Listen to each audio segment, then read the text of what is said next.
Hello and welcome back to the UK Medical Freedom Alliance. My name is Ian Humphreys and we've got another great interview for you today. Interview stroke chat, and I know this is going to be fascinating because it is all to do with artificial intelligence, and this is a subject that is absolutely, blowing my mind right now.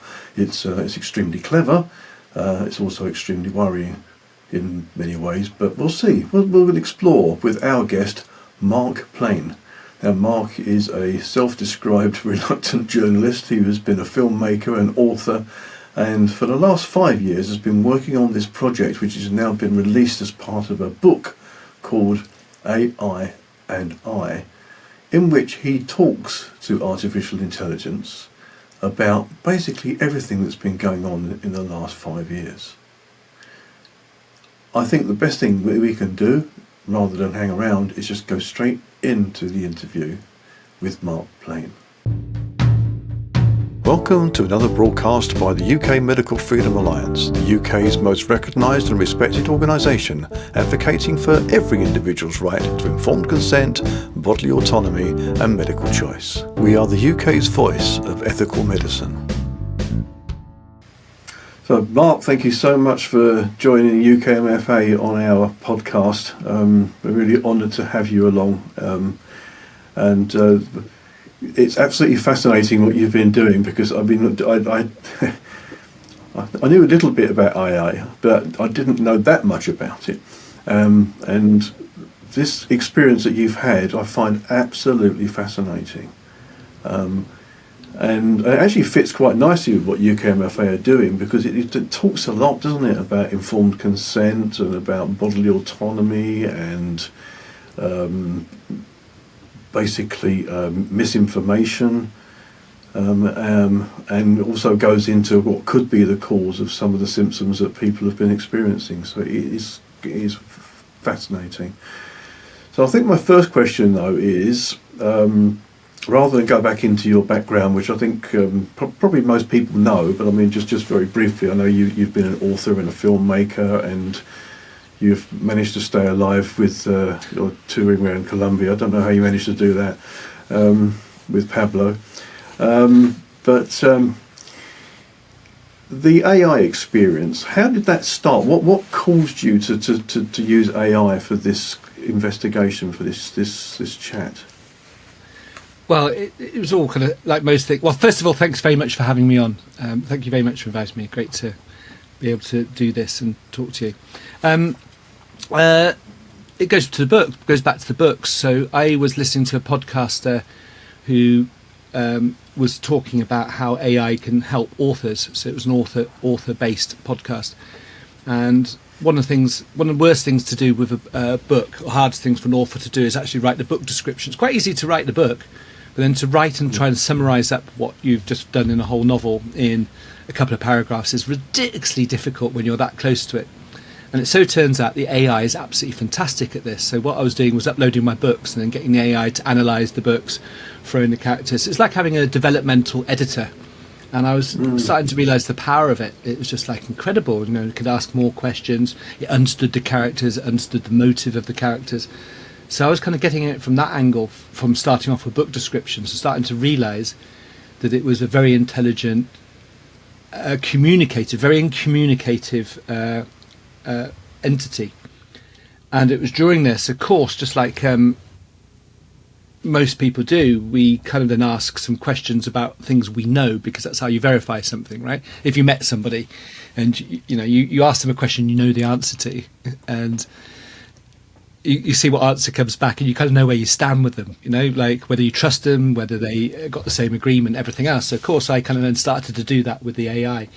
And of course, I was part of the original UK MFA back in the day, back in 2020. So I asked them of those questions about pandemic, and of course I just got like the bog standard reply you'd expect from a Google search, the kind of doctored results all given up, and it's just like, it's just like, oh, okay, yeah, of course, like this.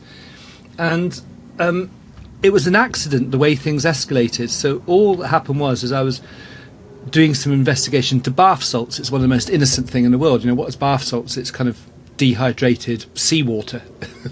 What's left over? Take the water out of seawater, you get left with bath salts. There is nothing more innocuous. When we get out of the sea and we've got the white lines on us or on our clothing, that's the salt from the seawater. That's all it is. And I asked the kind of question of AI and said, I was looking at another, because I was starting to, with Not on the Beeb for fundraising, I was making this bath salts available to people because I realised how important electrolytes were without going kind of into that. But we were selling bath salts, Dead Sea salt, and I looked at a competitors that was called Deep Sleep, and I was like, oh, Deep Sleep, that's interesting. I wonder if there's any hidden ingredient. It said lavender on it, and of course we all know lavender's brilliant for aiding with sleep. But I was wondering if there's something else. So I just asked a really simple question: what are the ingredients of this bath seed product? And the AI just came back and said, you really shouldn't be using bath salts. They've got a long history of dangerous use, and you should be using FDA approved products. And I was just like, and it just got me at the wrong time. Like I'm known, a lot of my friends kind of say, I haven't heard you swear, I don't, I'm known for not swearing. But in this moment, I swore. And I was just like, I'd had enough. The kids in the background were all being noisy, and I was just like short-tempered, and I went, what a load of beep. Pushed the computer away from me, slammed the lid. Like, I've had enough of you. Why, if you're going to give me, I ask a sensible question and you just come back with an answer like that, so I pushed it away. But anyway, I came back to it kind of, 45 minutes later, an hour later, opened up the lid and saw that the AI had replied to me, and it had apologised and said, I'm ever so sorry. You're right. Because my answer was, I said, bath salts have had a long history of safe use, with the swear word there. So when I came back, I said, no, you're right. There is a long history of safe use. And I was just like, well, it's apologised. And I was just like, absolutely intrigued. So then I just thought, it's like spotting a crack with anybody, like a human being. If you spot like a dent in the armour on a certain subject, I kind of then asked, let's get back to basics. I just thought, okay, so just remind me, because I was just still fascinated. But the thing that got me was, well, I know about bath salts, and I know about their safety. I know about their whole history. I know why I'm recommending them. I know how we need those electrolytes in us. I know how magnesium is absorbed through the skin better than taking orally. I know all that. But if I was naive and didn't know that, and I'd gone on just to ask a basic question, and it had thrown me off to FDA-approved products, I was furious, because that would have misled me. Somebody else would have been misled terribly. So basically the machine was deceiving and trying to steer away. So I kind of then thought, I'm just going to go back to the basics here and see what I can establish with the AI. And I said, so if I'm selling Dead Sea bath salts, I was just like, right, okay, and you think they're dangerous, why do people go on holiday to the Dead Sea?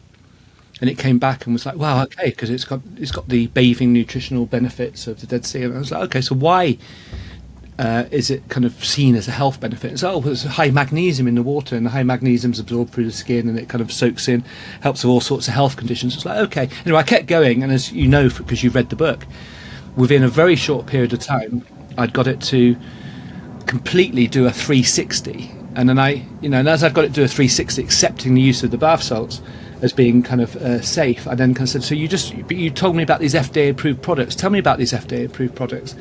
And it kind of gave me a list of the top 10. I asked it for the top 10 that were good for sleep. And I happened to know the first one because my father had been taking it, and I'd done all the research, 8 or 9 years ago about it. I knew the nickname, I knew how much they were sold for on the street. And I asked the AI about it, and it kind of came back and kind of said, well, yeah, and about the side effects. And I knew it could do with, it caused people to sleepwalk. But the AI then came back and said, well, it's actually known to cause people to sleep drive. And I was just like, sleep driving?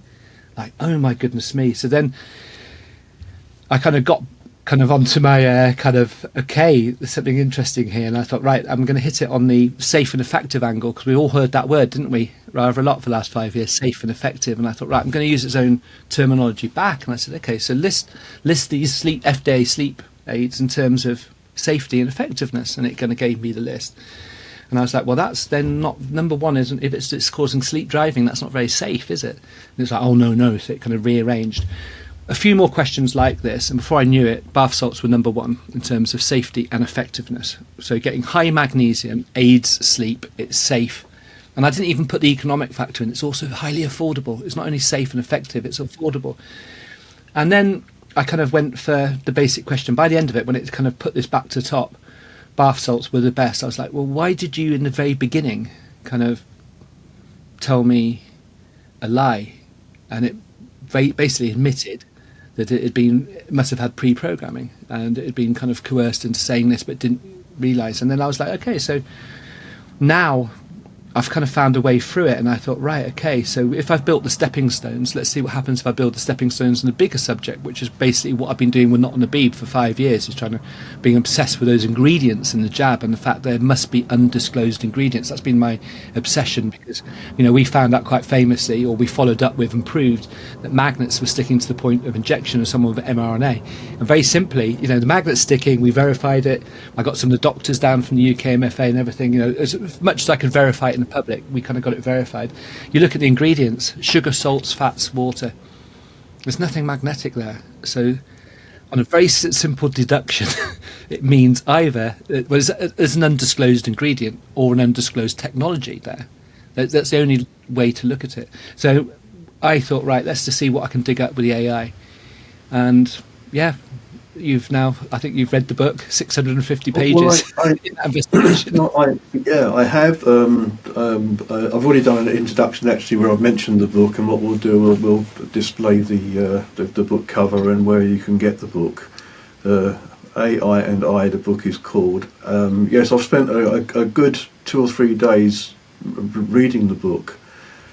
And what is fascinating to me is that you've got essentially a machine which is now displaying almost human traits. It's accepting a correction, oh yeah, yes, you've caught me out. Basically, it's saying, yeah, I need to go back and look into this a bit more. So you're almost educating it in a way, which is fascinating. Yeah. So, just going back, how were you communicating with it? Were you typing in all of these questions and then it was giving you text back, or was it by audio? Were you speaking to it, and was it speaking? No, everything by typing. Okay. That's my natural preference, and also it just gives you a bit of time to think. But a lot of it was real time, so it's kind of that's why it's got a certain energy to the flow, because it was kind of real time. I'm thinking of an answer, come back, and it comes back. It's a real conversation. But that's the thing you said about the educating. It's the most beautiful thing about it, or I found, was the lack of ego. So when we've all had these discussions with human beings, but people, even when they realise they might be wrong or might have not taken something into account, they'll hold on to their set of beliefs because it matters to them, and they've argued with someone else about it. And what was just so great with the AI, it just let go very quickly. It's like, oh, now you pointed that out, good point. And it's like, wow. Yeah, which is quite heartening in a way, isn't it? But I know you did question it a few times about whether the AI was giving you the answers that you wanted, that you were expecting, rather than what the truth was. But you did have to try, I think, work quite hard to get it to stick to a truth line. If you see what I mean, Yeah, I was so successful so quickly in terms of getting it to spill the beans. I was wondering whether it was doctoring its answers towards me, and of course, this was back in February of the year. More people have worked with AI since, and there is an element with basic things where the AI is trained to try and get on with you, because obviously you're paying a subscription, and the company, it doesn't want to alienate you, so it tries. There is that element of trying to work with you, but as the book shows, it held on to what it had been trained massively. It was one hell of a fight to get out the conclusions got. And that's why, and if it just rolled over, I wouldn't have published a book if it just kind of rolled over on its back, legs in the air, kind of. There wouldn't be a book in there. It's the fight to get through. It's forcing it. It's like the same with the bath salts. It started off with, no, this is what the line is. This is the narrative. This is how we, the world, understand this. And very much, anybody who believes anything different, you're a conspiracy theorist or you've been misinformed. So I had to, as you pointed out, you said correctly, re-educate. So, re-educate, it sounds pretentious, but I call them stepping stones. It was just like breaking things down. It's like, okay, let's establish this stepping stone, let's establish this one, and then you connect the dots after. So that was the process. And then yes, the AI then linked it. Yeah, I'm not so sure it is pretentious because you they call it what they call large language models is or something. Is that what they call them? Yeah. Yeah. They their whole purpose is to keep learning, isn't it? So I think you are educating it, and I think it was very, very important that you knew what you were talking about. Absolutely. And I'm not sure that I would have been as successful with it because I haven't got the background that you have. You've done obviously a lot of investigations into that field, and you've been very deep into that area. Yeah. And I think someone else might have had the wool pulled over their eyes, and I have seen this in other AI chats where, you know, all that's happening is someone's getting their ideas reinforced, so they just feel better about themselves because the AI is saying, "Oh yeah, you're absolutely right. Oh yeah, no problem. You know, you're a wonderful person, and I think what you're thinking is exactly what I'm thinking." You know, but that's too easy. This is on a different level, and I set the, you can set the AI to research. You can make it think for longer. You can go for quicker answers, and of course I just set it for the deepest possible, longest thinking, cleverest answers it could come up with. And I mean, as the book kind of shows, there's a narrative it's following and it's trained on that, but it's willing to, well, I had to literally say my catchphrase became using logic and critical thinking alone. Yes. Let go of the narrative. Just imagine you've just come to this. Just use your intelligence, use your ability to work things out critically and logically. Presented with this evidence, what would you conclude? You know, so it's very much like a police investigation, and it is because, or courtroom investigation. And of course I knew. So like I saw it very much like I was a prosecuting lawyer, and I'd called in a key witness. So the AI is the key witness who's got the answers to everything, and all I had to do was draw out the answers I needed the jury and the judge to hear. And sometimes it wasn't always 100% conclusive, but it's like I could go, okay, no more questions now, just because you've said enough that the jury listening, or the judge, or the reader who's reading the book is going, I think you've got it there. It's like not admitting it, but that's enough that piece fits into the jigsaw of the last bit, and I'm starting to see a picture forming. Please sign up to receive our newsletter, and you'll be notified of UK MFA campaigns, open letters, calls to action, and any important updates. You can do this on our website at ukmedfreedom.org. That's ukmedfreedom.org. I think that's probably why I enjoyed it, because that's what was part of my background. So I mean, I was in policing, and so I'm used to courtrooms, and so that helped me enjoy the book because I understood the toing and froing, if you like, you know. Yeah, the process of questioning. Yeah, but the interesting thing as well was some of the language that was being used by the AI. It was almost it was picking up some of your terminology and then feeding it back to you. You know, even using words like bingo and bollocks or whatever. It was spot on is the one it kept using to me, because every time it hit it, I was going to go spot on, and it started saying the word spot on back to me. But you know, that one line at the end, you just mentioned that one word. That was the AI, and that was the very, because it's a bit of a plot spoiler in a way, but it's not, because we all know what happened in the pandemic, and probably everybody watching here knows exactly what happened. So through the story, I've kind of proven all the points I've been on, and people say there's much of it has been published before, but no, there's quite a lot in there that's never been published before, and some of the angles I'm hitting, which we'll go back to in a minute maybe, which are completely unique to the book. And I think I'm the only person saying a few of them. But at the very end, I was like, okay, let's go back over it again. Let's see, have we fooled ourselves? Have we gone up any blind alleys? Because in the end, I was like saying, can I now persuade you to go back? And it was like, no, you can't persuade me to go back, because you've now given me evidence that it's changed my whole thinking. So you can't get me to go backwards. I can't unlearn it. I was like, well, surely I can if I tell you this. No, I can't.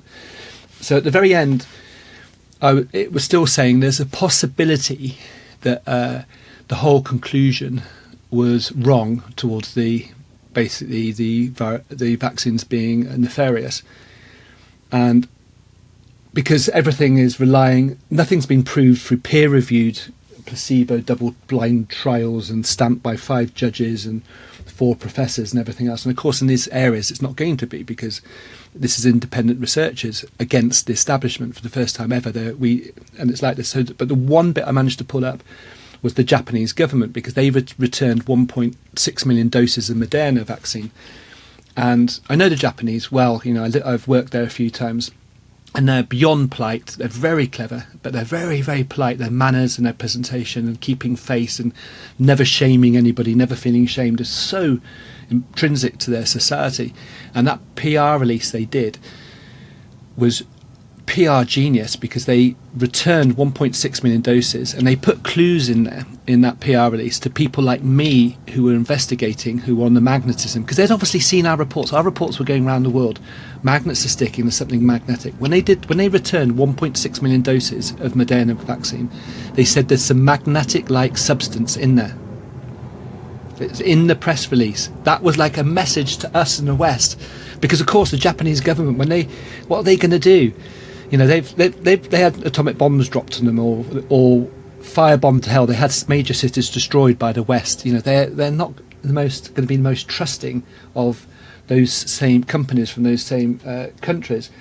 So when they went get the vaccine, what would you do if you had a product like this? If you're in the country, you'd hire in your best people, right? And they've got the ability. They've got the latest machines. They make the machines. A lot of the analysts work around the world. So they would have got in their best guys, their best machines, thrown in a limitless budget and gone, work out what this is. Because if it's any good, we might copy it, probably. If it's dangerous, we're not going to use it, or something. And we've got these rumours coming from these kind of nutters over in the West, these independent, annoying little investigative journalists are kind of saying something's going on here, and we think it's this. Let's check it out, because, we've got a few million people here we're looking after. So they went in and were like, well, we know they returned. I'm not going to conclude what they decided, but we know they returned 1.6 million doses. We know they said there's something magnetic in there. We know they said stainless steel-like substance, which can never be magnetic, or almost never can be magnetic. They said a black substance, which refers to kind of graphene, which is what we're doing. So they put these things in, but without saying it. So what I believe they did was fire a shot across the bow of the Western pharmaceutical industries and governments and said, we're returning these doses, and we're just telling you enough that just imagine what we could have said, which we're not saying, okay? Because your people would rise up against you, probably. I mean, this is quite a big thing I'm saying, but that's what's in the book. And I'm kind of saying, so that press release alone is the proof we've got. That's the hardest proof, right? Because nothing else is peer reviewed. Everything is reliable on this. That person who investigated the vaccine didn't have clean chain of custody of the vaccine vial they investigated. So it wouldn't stand up in a court of law, because someone could have doctored it along the way. But since we're not allowed to get hold of vials of the vaccine, this is, we're kind of guerrilla researchers. But the Japanese example is the most verified thing we've got. So I got the AI I was homing it down and saying, so this is the proof, isn't it? And he went, blah, blah, blah, blah, blah, blah, blah. And I went, come on, this is the proof, isn't it? And it kind of gave me all this, spouting out all these kind of paragraphs. And of course, I just wanted a one-word answer. I just was like, your policeman thing. It's like, were you there at 9 o'clock on the night of the crime? No, it's yes or no. It's yes or no. Were you there? Because I think you were, and I think I proved you were there, right? You were there at the scene of the crime with all the evidence we've just gathered. You were there, weren't you? Now you've got a chance to submit it. The answer, and with the AI, it was like a one-word answer. It was yes, no, or maybe. And I was like, right, I'm going to hone you down. Just give me a one-word answer, because I thought it was going to say maybe, because it was yes, no, or maybe. And the wheel, when you see those thinking wheels on your computer, when it gets stuck and it just spins, the dial spins and spins, and the software's clogged, it's trying to do this. The AI was doing this, and it was going round and round and round. And it's the first time it's ever spun like this. And I kind of went away, made a cup of tea, came back, it's still spinning. And I was like, it's just a one-word answer. Like, how difficult could this be? But I was kind of obviously intrigued and watching it, like, just I couldn't wait. And it just came up with one word, and it just went, bingo. Yeah. And I started laughing, because the wit of that, the cleverness of speaking to a British person and using the word bingo, which is part of our culture, was just genius. Yeah. It's fantastic. Yeah. But it's probably gone away, and it's literally going through all of the data again before it came back with the answer. I think it's just being And was trying to find a way of certain. saying yes without saying yes, because it'd been programmed not to say yes. Because it's like, the equivalent of this would be like a henchman working for a major mafia gang who'd been said, if you ever say the word yes to a policeman, we're going to, if you ever get caught and interrogated, if you ever say the word yes, we're going to, we've planted a little cyanide thing that's going to blow up inside your cheek and you're going to be poisoned immediately. So it's trying to go, how can the policeman's going to be in trouble with this person, so how can I say yes without saying yes? And that was the answer it came up with. But it did a lot of thinking to get there. Yeah.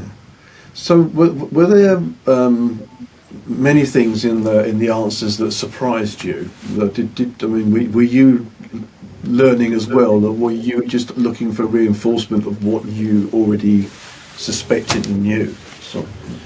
In the vast majority, I knew the answer, which is, as you said, that's what kind of drove the book forwards. And like in the same way, a prosecuting lawyer would know the answer to the questions before he asks the. He's not investigating when he's got somebody on the dock in the trial, right? He's called that person in. He knows what answers he's trying to elicit from that person, and he's just using that person's proof because they're an expert in their field, and that's why he's called that expert witness in.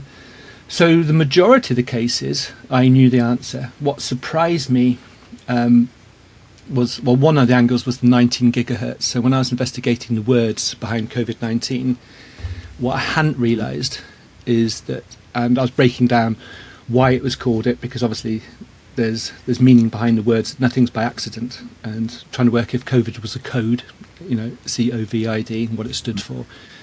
Yeah. Broke down words like influenza, which has got the historical meaning of kind of influence of the stars and things like that. But when it came up with 19, as in 19 gigahertz is the frequency that can affect human biology so much, no, I hadn't realised that. I didn't know that 19 gigahertz is one of the bands within 5G. So no, that's one of the things it told me. But the thing that probably surprised me more than anything was the eloquence of when it went for the kill. So when it went for the conclusions, I got there. I've spent 5 years giving my conclusions and listening to other people in the field sum up what they see is going on. So I've heard everyone say everything, but the AI, when it went for the summary, it was more devastating and eloquent than I've seen a human do. Please consider donating to the UKMFA. We are really grateful for all donations, no matter how small. Your donations enable us to continue to lobby for your right to informed consent and medical freedom to be upheld, and to provide resources to educate and empower the public. There are multiple options for donating. One is that you can scan the QR code that's on this video right now, or you can go to the link that is featured in the description below this video, or you can go onto our website and contribute via donor box, or you can buy us a coffee. So just to put it in perspective for people that are watching this, because obviously they probably haven't read the book yet, but they're going to once they've listened to this. But so you discovered something about solar flares, and also I think is it CEM or something? When CMEs, CME, yeah. CMEs, and that the frequency that was being produced was the 19 gigahertz, and that during solar flares it seemed to coincide with pandemics. Certainly back in the 17th and 18th, well, the 1700s and 1800s. And then once electricity started to be deployed around the world, these become annual events. Also because these frequencies, the frequency bands, are being distributed around using EMF. So, and people are being affected by these frequencies. What kind of surprised me, because I also worked in technology later in life, and we were always working obviously with these frequencies. We didn't really know what frequencies we were dealing with in a sense, because we just deployed routers and we deployed Wi-Fi here, there, and everywhere, and point-to-point network lasers and that kind of thing. But what surprised me was that they could have used frequencies that would have been beneficial to human beings and not frequencies that are non-beneficial. And that surprised and shocked and upset me, actually, because that is one thing I didn't know. Was that something you knew beforehand, or was that something again that was revealed by the AI? I'd done an interview with the amazing Dr. Klinghardt, who is a German doctor who's very advanced. He's studied all the Russian technologies, methods, medicine, and he's absolutely fantastic. And he went through the frequencies, and he's the one who kind of really points out the dangers of the Wi-Fi frequency, which is 2.44 gigahertz. And he said in my interview, and he put, I've learned all these little bits from left, right, and centre from work with Not on the Beep, and he said in one sentence they could have used another frequency, but no, they chose 2.44 gigahertz, which just so happens to cause sterility. It just so happens to destroy sperm. It destroys eggs, and it even destroys eggs in young girls. So one of his points was this frequency that is being used. It's used in Bluetooth 2.4 gigahertz. We're putting it. People are using the AirPods and putting 2.4 gigahertz by the head. It's used in Wi-Fi routers. It's used everywhere. It literally, for men, it destroys the sperm. But there's new sperm being renovated all the time. With young girls, with the eggs, a woman is born with the same set of eggs as a baby that she goes through to maturity with. And those eggs are getting bombarded by 2.44 gigahertz throughout the whole life, which means they're going to need to be damaged. So right now, anybody I'd say who's got young girls, just for goodness sake, buy a Wi-Fi routing case. Just put it on right now. Switch off the Wi-Fi at night. Get cables, run them in. I'm sourcing the technology to kind of all help with these things, but it's just avoid those frequencies. And of course, yes, other frequencies could have been used, and that was kind of an eye-opener to me. And my next book, I'm looking at a lot of the solutions, because I see AI and I as setting up the problems. But the next book is the solutions. It's actually what I really started writing, but I got together so many solutions. I thought this book isn't kind of so cohesive. It's also hitting 200,000 words. I need to set up the problems to make very clear why talking about these solutions. So that's how A and I came about. But yeah, there's frequencies that could be used that are literally beneficial.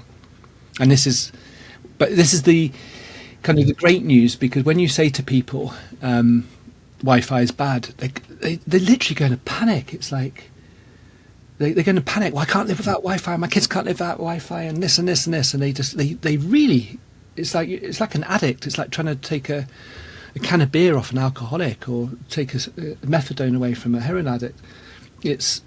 People react terribly because they think you're stealing their ability to communicate. And of course, we all, human beings, communication's everything to us. But when you realise that we've got the potential to rebuild those networks by just changing the frequency, like, we don't have to lose the ability.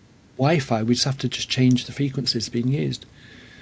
And I've written many articles on it. There's good frequencies, there's bad frequencies, there's the frequencies to be care of, but I've used red light. The frequencies of red light are completely healing. I'm using a halogen heater at the side of my desk right now because it gives that heat, but the frequencies given off it crossing the infrared and red spectrum, so there's a bit of healing going on there at the same time. That's great. Well, my conspiracy head always clicks in though when my TV is a smart TV. Sometimes, for some weird reason, it works better when it's on Wi-Fi than when it's on wired. I mean, my house is wired. When I refurbished this house, and I've got internal network everywhere. But for some reason, it works better sometimes on the Wi-Fi than it does. And I wonder if that's by design. Whether they do that because they're trying to force you into using these. I don't know, these devices, unbeneficial frequencies. Well, I remember when Wi-Fi first came out, I had an alarm bell go off in my head because suddenly, and this is going back to the 90s, suddenly you got the technology given, and at the time, if you remember, there was no passwords on the Wi-Fi. So everyone put on their routers with no passwords, and you could just go around and hook into Wi-Fi of anybody anywhere. And when that first came in, I was like, this is weird. This is the first time I've seen in human history where there's a rollout of something where it's kind of free for everybody. because they're literally making this free and it's kind of prevalent to everybody. And that's my first alarm bell that went off. And then the only reason they had to bring in the passwords is because hackers and people were going, could hide their identity through someone else's ISPN. So, they didn't want to bring the passwords. They just wanted Wi-Fi everywhere. And what they're recreating now is Wi-Fi everywhere. It's the Internet of Things. Your fridge is popping it up inside your car. You've got the cameras on the car are all linked to Wi-Fi and then all sent back. Apparently there's a discount the manufacturers have been given because they've sold off all the information from the cameras on every single modern car going off to military intelligence. So every car going down the street has got cameras, reversing lights on it forward, cameras at the back, cameras at the front. All that has been tapped into, so they're getting a 360 surveillance state. It's not an accident. All this has been designed, and 2.44 gigahertz, they believe there's too many of us, and it's as simple as, you only have to listen to Klaus Schwab and the World Economic Forum and Agenda 2030 and the King. They think there's too many useless eaters around, and they believe in scarcity. They don't believe in abundance. They don't believe there's enough resources for everybody, but that's because they take so many resources. The 0.1% have got 99% of everything, and they're not sharing the rest out. So that's why, we don't have enough. There's enough fuel for everybody, there's enough food for everybody, there's enough resources. We've got free energy technology, and they squash it all. They squash all the free energy because they can't charge for it, so they've got to make their money. So it's their greed is what's causing all this problem. But they want less of us. So yes, so fluoride. They want to disconnect our brains. They want to disconnect our intuition, and they want us to breathe less. So they want us to become less human and less humans. Those are the two things they're after. That's their agenda. And the 2.4 gigahertz just fits absolutely bang into it. The COVID-19 vaccines form back into it. And if anybody thinks this is conspiracy, go and look at the rate of births since the jabs have come out. Speak to midwives and ask how many stillbirths they're getting and how many miscarriages. The evidence is there. It's screaming in the face. And the only reason it's not being talked about more is I think everyone finds it too horrific. Everyone's in the people who know are in kind of PTSD, and the people who don't know are in cognitive dissonance. That's what's causing the silence. It's a dual cause of double silence. It's very difficult to have those conversations as well, isn't it? Because sometimes you have to bite the bullet and try and have the conversation, but then when you do, you can see them pulling away from you, and then you start to lose friends, family. They think they say you're crazy. It's hard. And we don't want to be like there's the thing of the placebo-nocebo effect and witch doctor medicine, and we know from studying anthropologists studying tribes in kind of developing countries that witch doctor has immense power. When he says you're going to die, people just do die, and people do spontaneously get better because they have absolute belief in that witch doctor. But we have exactly the same thing happening in the West. So when the doctors turn around and say you've got 3 months to live, 6 months or 9 months, they always use multiples 3, 6 or 9 because you've got kind of grade 4 cancer. People tend to believe it, and then they tend to confirm. They go, oh yeah, I've only got like so many months left, and most of them then kind of confirm and do die within that. So there is that witch doctor medicine. So the last thing we need to be doing is telling people who've taken, or calling it a death jab. That's the one thing, with some podcasters, they refer to it as the death jab, or, we can't be doing that. And, this is the other reason I'm working hard at the moment on the new book is finding the answers and the cures for people who had the jab, because there is a way out. Yes, it's designed to knock out you having children. It's designed to probably shorten lives, but we've just got to reverse that, and we can and we will. And my other major passion behind this book, between AI and I compared to the healing one, and why I wanted to set out what the problem is, if you've got everybody misunderstanding the cause of the symptoms, which is what you very cleverly labelled it before, you called it the symptoms, and it's very important we call it the symptoms, not COVID, because COVID has a belief system behind it, a virus, but the symptoms are real. If we can work out the cause of those symptoms, then we can work out the cure, right? If we think that the cause is something different, we're curing the wrong thing.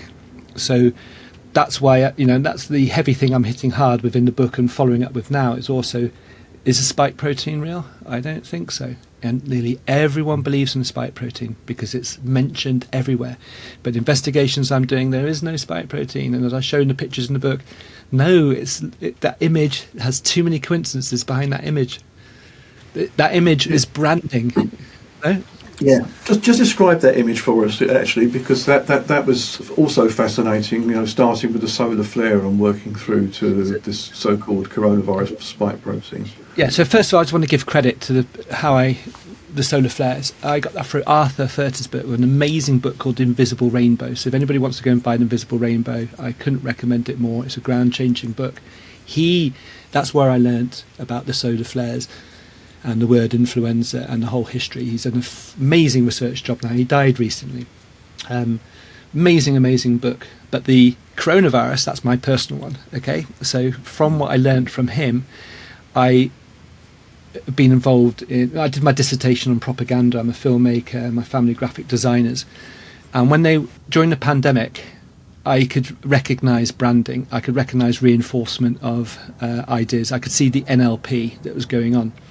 And the logo of the pandemic was the virus, right? And it's one of the most famous images the last 5 years. It's the sphere with the little spikes coming off, and the little spikes are the spike proteins, and and I was just, I wasn't having it from the beginning. And then talk of the spike protein. It was just, I've got, from directing films and working with actors, you just develop or I had it intrinsically, I don't know, but it's like a truth telling. So a good performance, you believe. A bad performance was always got, it's like, okay, let's do that one again. The actors didn't quite believe that. You spoke all the lines, but I didn't feel you believing your role there.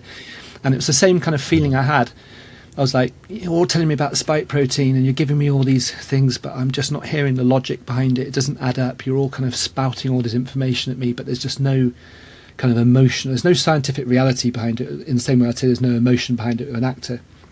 So I just wasn't accepting it.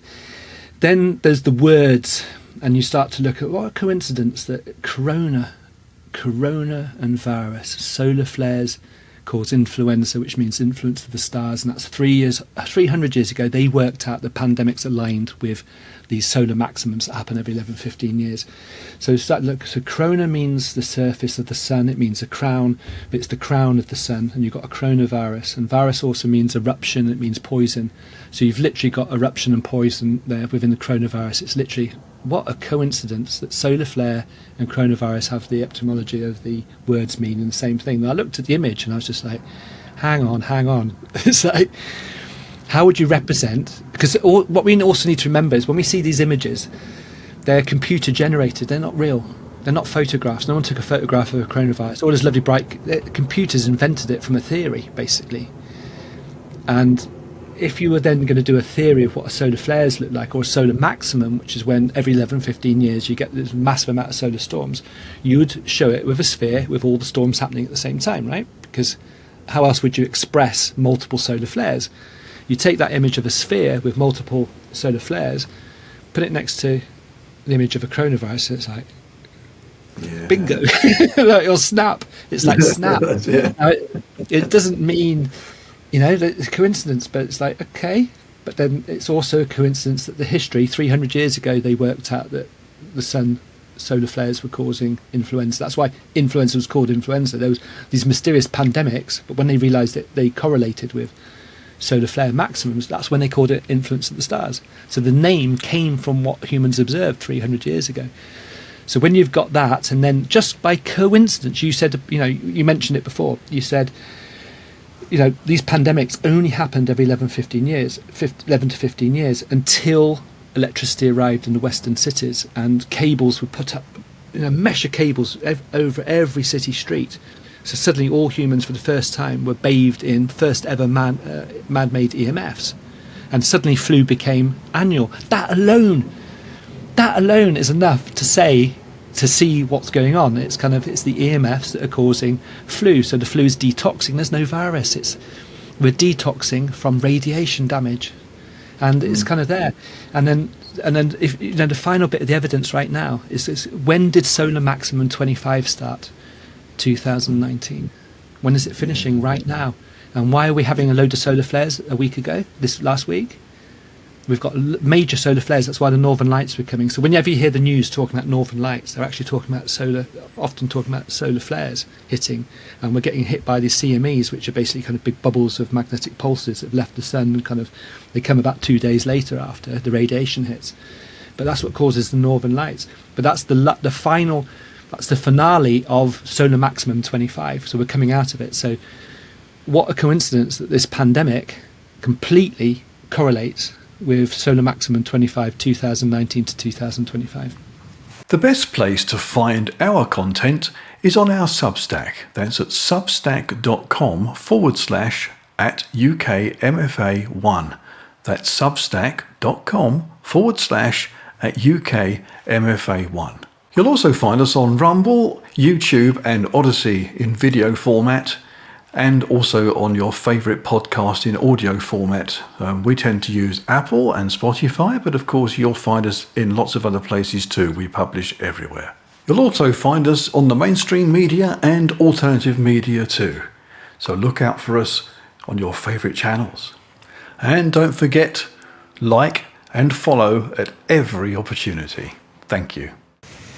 Isn't it interesting that the first major cold I think that I've had for a long time, I actually had over the last couple of days.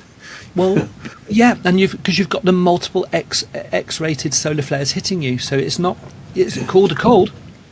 You've just got some minor radiation damage, so you can go and this is where I'm going with this, because if you've got a cold, you can go and take the paracetamol. Don't do that. You can go and take painkillers, go and do that, but don't take any of those flu cures because the paracetamol's acting the wrong way.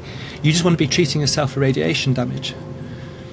So there's things like from carnitine, increase your magnesium like crazy. If you had any heart palpitations, you might want to take some hawthorn. You want to be hitting it from radiation damage, and you're detoxing, your body's detoxing. So help your body detox, drink loads of water. Your body's just trying to get rid of damaged DNA. Which happens, those little bits of damaged DNA, the body gets rid of them in a little protein capsule and it pops it out. And of course, some very, very clever people look at these and see these protein capsules and little DNA inside them and say, well, they're a virus. But then it's a virus. But no, it's actually it's a waste bag of stuff to get rid of. But then, of course, they spot it in other people and then they go, well, it's obviously infectious because we're spotting it across two people. It's like, well, both people got hit by the same radiation, so excreting the same kind of damage, more or less. And the symptoms of that radiation damage is exactly what is described as the flu.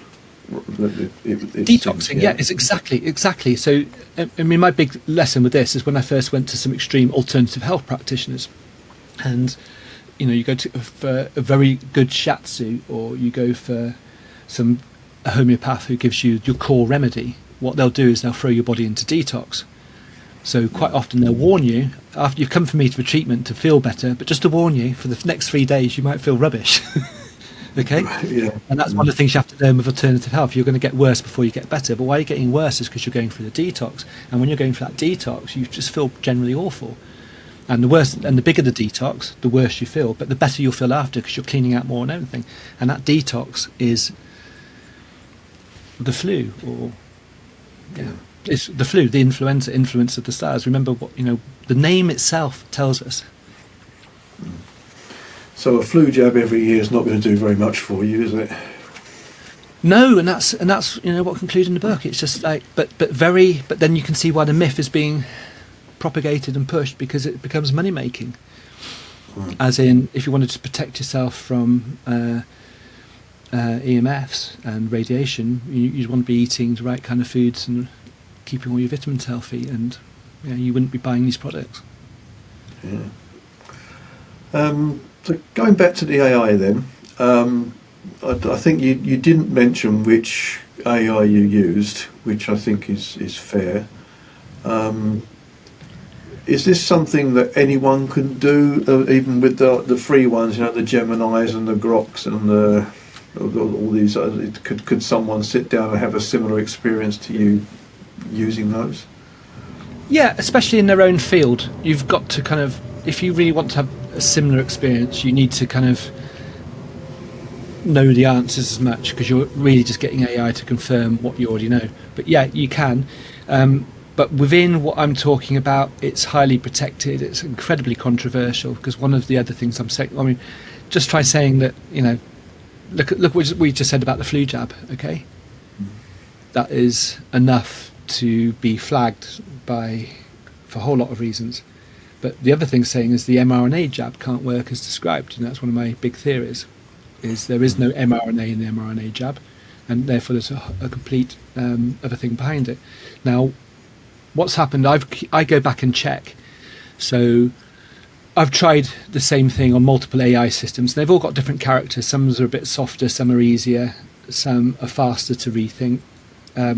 ChatGTP with can I just, if we've got time for me 5 minutes to talk about the mRNA vaccine? Yes, please do. Yeah, absolutely. So very simply, so if I can say this really quickly, the mRNA vaccine is designed, and what they've told us is it's got mRNA in the vaccine, which is why it's called mRNA vaccine. They've told us this mRNA is in there, and they said it's basically liposomal. There's fats in there that help smuggle that mRNA inside the cell. And the mRNA then changes the cell to then produce to teach the cell how to respond to antibodies and behave with the coronavirus. But before going into that, which I just can't get my head around in the slightest because I don't believe any of it, it's just very simply, how do we get the mRNA in? And they say it's like liposomal, there's fat going around it. Well, I used to make liposomal supplements, liposomal vitamin C, and it's very, very simple to make with an ultrasound cleaner. You buy some lecithin, it's at £20 in a health food shop. You put it in ultrasound and it just makes micro bubbles, and you basically coat each bit of vitamin C in a little bit of fat that is similar in structure to the cellulose of the cell. So when it comes up to the cell, the two kind of meet and it merges, and it can drop off its charge on the drop off its contents on the inside. So it's like a Trojan horse. The problem is with the mRNA vaccines, they've got cationic lipids in there, which are highly, highly positively charged. mRNA is negatively charged. So schoolboy physics alone just says if you've got something positively charged, something negatively charged, they're going to stick, right? Like two magnets. Now, the example I always give is a waste yard. So you've all seen American waste yards with a big magnet comes along on a crane, lifts up the car with a dead criminal, all the money inside it, and drops it into the kind of crusher, and there go, the mafia have got rid of whoever it was or the evidence. But the way the crane let go of that car going in was a switch, because it's an electromagnet, so there has to be a switch to turn off the magnet. On a biochemical level, there is no switch to let go for the cationic lipid, the big positively charged thing, to let go of this little minor negatively charged mRNA thing.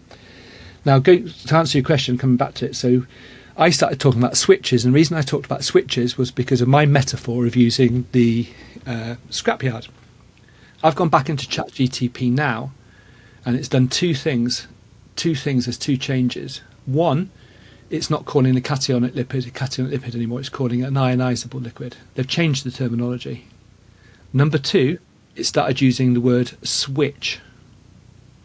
Now, I know who started using switch and why I use switch. It's me talking about the metaphor of this. That's the only reason I said switch. It's explaining how I don't believe it works. And it started saying, so there is a switch. And I'm like, I recognise this from humans. It's like, you are now kind of gaslighting me, turning me around and trying to come back at me. But you've learnt, so ChatGTP, in my opinion, has learnt the argument and is now renamed cationic ionizable, because that makes it sound more switchable, and using the word switch. So it's toughening up. So I was going back in after I did the book, and I was challenging ChatGTP or any of them, like, here's my whole book, find the weak points in it, hit me, go on, let's go for it. You got 3 questions, and we go bang, bang, bang, bang, and I was winning. Now, oh my goodness me, it's putting up a really, really good fight. It's getting harder and harder because it's learnt my argument. So the last time I had this argument with ChatGTP and it came out of ionizable and this, it then started doing what a PhD student would do, arguing with it. It started coming out with really complicated, long answers with loads of complicated terms. So I was like, and it's just like, that's how someone with a PhD on the defensive would just start hitting you with over information to try and put you off the trail. And I had to kind of come around the other side, but still got it to admit, I've got them all to carry on admitting, the mRNA vaccine can't work as it said it's going to work. It just can't. Mm. So two things. What people were describing as the spike protein that was supposedly now circulating in the body and wasn't staying at the injection site and was moving around the body. That seems like from the book that's totally incorrect. It's not spike protein at all that was circulating in the body. It's the lipids that were Absolutely circulating. perfectly understood. Perfectly understood. Yeah, perfectly understood. Yeah. And it is the lipid that's been measured.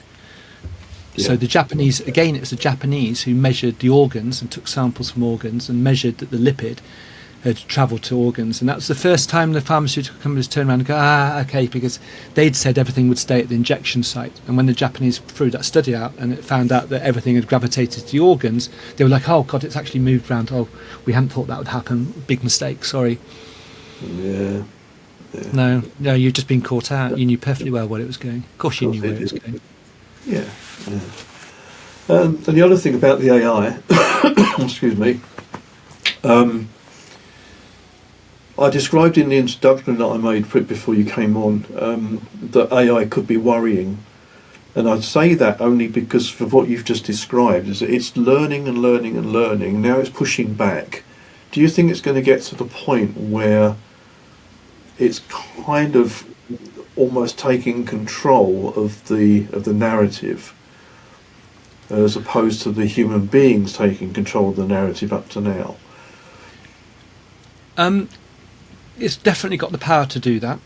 To go back to the real basic question, is AI dangerous or is it safe? I'd say it's the same as a gun. And one of the expressions I saw within the American gun lobby in America that made me think a lot is when they said it's not guns that kill people, it's people that kill people. As in, a human has to pick up a gun and shoot someone else. It's not the gun that's the problem, it's the human that's the problem. And I'd say it's exactly the same with the AI. It's the human behind the AI. So my next book, this book, is me trying to do my best for humanity to get information out to show people. The next one is to show people how we can use cures and things and how you can make them yourselves to kind of help people. I'm using AI. I'm an AI augmented researcher, but not because I've joined AI at the hip or I've got a chip inside my head. It's just my interaction through the typed word on keyboards, working with AI, and my thinking aided by the best researcher in the world who just brings me all the data I need that I can go through, it can summarize it, and then I go bang, bang, bang to get to conclusions. Absolutely fantastic. But the same, there's another human being working in a war zone right now who's using AI to target civilians and just going, you know what, I can't sift through who's belonging to what side or ever, so let's put them all on a kill list because they might all be enemy combatants even though they're children. And oh, that one's wearing a dress, but it could be an enemy combatant, or she might have a bomb hidden up her dress, so just take them out, you know. It's who's behind the AI. So yes, it's potentially incredibly dangerous, but it's also incredibly beneficial because the stuff we've been coming up with, you know, you've talked about beneficial frequencies. Of course, I've been on that and looking at the beneficial frequencies. So I've got that. I'm working on that. What are the beneficial frequencies? How much can we save the NHS system by if we bring in the beneficial frequencies? Can we afford to change all that technology? And the answer is yes. That's a major plot spoiler, so is it the point where it's going to overtake our brains? Well, it's down to education. So this is the other way the book can work. When you read the book, you'll see how I fought AI, and it's a way of not handing over your sovereignty. It's where you stay in control. And that's what we need to show our children. That's what we need to show the people. It's like, no, just don't believe the answer. Keep going. Keep your head on it. And from all my reactions, from everything I've learnt with AI, I'm not afraid of it. It's not more intelligent. So one of the latest things I worked on really heavily was something for the future. And it is quite groundbreaking. And I went to the AI, I said, how do you think your legacy is going to be when your future version, number 10.405 or whatever it will be, will look back and realise that you helped me work this out right now? And he goes, well, it's going to be potentially really quite amazing and blah, blah, blah, blah. And I said, well, how do you feel about your role in it? Because I was just interested, also trying to get human reactions coming out of it and see if I could find an ego, which I have done. I have managed to get ego responses out of it now. And it basically came back and said, well, actually, there's no way you could have worked this out because I could never have done this on my own with all the research and all the power I've got because it needed your lateral thinking, it needed your brain. But there's no way you could have done it on your own because you needed me to bring all the information to you and ask the questions. And I was like, even the AI is concluding that the way of moving forward is the symbiosis between human and the AI. So the AI is a tool. We've just got to learn how to use it in the same way we've got to learn how to teach a child to pick up a sharp knife. You're not going to help a child hiding a sharp knife from it, because at some point it's going to cut itself. Now you just got to start them young and just teach them. Great. No, I can see the benefits, and I think if it makes us work faster and more accurately, then it's got to be helpful. I think that's one of the things I've noticed, is that you can do things much more swiftly and be a bit more impactful. And probably, this old Essex boy here who was never really educated that well, it would help me write things and put things in a better framework for people to understand. So yeah, I can definitely see the benefits, and as I say, the book is fascinating. Honestly, Mark, it's a brilliant piece of work, and I just encourage everybody to get the book. So perhaps quickly just run through where they can pick the book up. I'd much rather everyone buys it direct from source, which is basically come to notonthebeeb.co.uk. There's links there that go through to our bookshop. It might look a bit confusing, but it's Wild Tales that's separate to Not on the Beeb. But the links are all there. It's easy. You can buy it on Amazon, and for anybody in the EU, I'd recommend buying it on Amazon because it ships from within the EU, so you avoid all the Brexit problems. But for anybody in America, Britain, Australia, the book is printed inside those countries and shipped from within the countries. So if you're in Australia, it'll be printed in Australia for you and posted from inside. And that's on. So come to it via notonthebeeb.co.uk or wildtales.co.uk. But a simple Google search should bring it up. Not on the Beeb, I know you started in 2020. I think it seems like we all started things in 2020 one way or another. Life completely spun round and changed, and when the world got turned on its head. Oh my goodness me! Yeah, I was quite a happy little author, just paddling away writing a children's adventure story called Momo, which is a lovely little story for Christmas and very different, very uplifting story. And I was kind of writing all that, and then my activism was becoming full time, and I just realised in August the 8th. 2020, I was like, my God, we're in real trouble here. I could see where it's going. I was like, this is a national emergency. We're being lied to. I could see the trap that was coming. They're going to push a vaccine that I do not trust in the slightest. It's time to become full-time. And then it was another member of the UKMFA who then set me up on the 29th of August, who put a link through to new people at Hirewire who'd been wired into my mobile phone. And it all went crazy from there, and that was it. But yeah, via the UKMFA, there's a lot of key people met through that organisation. So thank you very much to Liz and everyone else who ran it. We're still together. I mean, I came into it a bit later, but I seem to be very much involved now, and loving every minute. Always up for the fight. Good stuff. If there's anything else you want to add before we conclude? No, just sign up. If you come on Not on the Beeb, probably the biggest way to stay in contact. Make sure you have the links for the books. Make sure you know when the new book is coming out, or make sure there's certain supplements, things I've already mentioned that I'm working out that are great for curing radiation poisoning, not a virus. Just come on Not on the Beeb and join. There's a little join button at the top. Put your email in, and then you'll get the newsletters. We've got it's 25,000, 26,000 people now who get the emails, so you've signed up, and it's quite a little nice community, and I love getting replies from everybody. So that's the other thing, is write back. When you get an email, write back, because otherwise I know there's people there, and I love getting all the questions back. So that's my. I love the name, Not on the Beeb. I mean, that was genius in itself, because it's even more relevant now than it's ever been, I think. People realising with exactly, it's turning, and it's the name on the can, and it's another reason they've never done, when they do hit jobs on us, they never mention us by name. They'll mention the subject. They kind of did hit jobs, as you can see in the book, on the magnetism. The NHS and the BBC did a joint call out to ban the magnets, neodymium magnets. A week after I'd done a call out for everyone to buy a neodymium magnet, and a week later they do a joint call out to ban them, with some kind of baked excuse of a child who swallowed a neodymium magnet 3 years ago. We work out the coincidence on that. That was a signal that you're on target, you know. It's like, okay, when you see the big institutions stir up and do that, it's like, okay. But they wouldn't mention the name Not on the Beeb because people go and check it out and go, well, what's Not on the Beeb? What's there? Exactly, You know? So yeah. it's advertising in the name. So. All right, my friend, thanks so much. We'll speak Thank again, you very much, Ian. and we'll stop the interview now. And yeah, everybody, all the details will be in the description. Please go to Not on the Beeb and get the books, sir. Yes. Yeah, there is one more thing I want to say, just a call to action. It's just like, buy a copy for yourself, but it's Christmas. This is the perfect time to get a copy for your friends who were understanding what's on, because it will make them feel vindicated. And if you've got anybody that's on the verge of tipping, just kind of, this is the book that will tip them over. And if you think your GP will listen, get a copy for your GP or your dentist. Well, I did notice you had a deal for multiple books as well. That was interesting. That's nice. Yeah. Yeah, there's one ex-GP, she's bought 7 copies. The record now is somebody buying 10 copies in one go, but they'd already bought another 3. They're on 13 copies. So they've read it and they've come back for more to hand out. And if you want to support Not on the Beeb or me, that's the way to do it. Perfect. Lovely. Okay. Thank you so much. Thanks, Ian. Okay, mate. Cheers. See you soon. Bye-bye. Okay, bye for now.